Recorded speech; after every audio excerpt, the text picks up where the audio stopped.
For centuries, our lands echoed with 1,000 diverse voices, each with its own rhythm, its own story. But then, a shadow fell across the continent. Arbitrary lines were drawn, not by rivers or mountains, but by distant hands on a map. This is not just a story of borders. It is the story of a people, a spirit, and the unbreakable seed of a dream that would not be extinguished. The shadow became a yoke. Our rich soils were mined for riches that built foreign nations, while our people labored under the harsh sun for another's profit. Our languages were silenced in schools, our histories erased from books, and our spiritual bonds were called primitive. This was not merely rule, it was a systematic effort to break the very backbone of a culture. Yet a whisper became a conversation. A conversation became a rallying cry.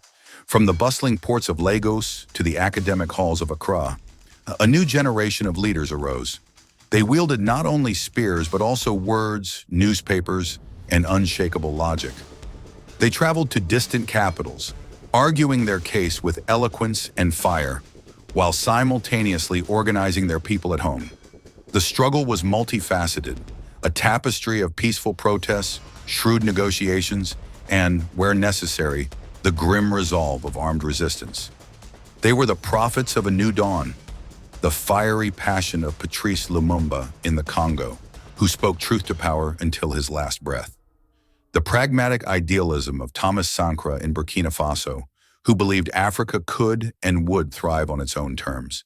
And from an earlier time, the fearless defiance of Yaa Asantewaa, the queen mother of the Ashanti, who led an army against colonial rule and declared, "If you, the men of Ashanti, will not go forward, then we, the women, will."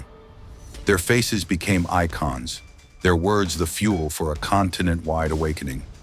And then, the day arrived, the day the chains, forged for decades, finally fell. Midnight, on the eve of independence, a hush fell over the crowd as the old flag was lowered for the last time. Then, as the first corner of the new flag climbed the pole, a sound erupted,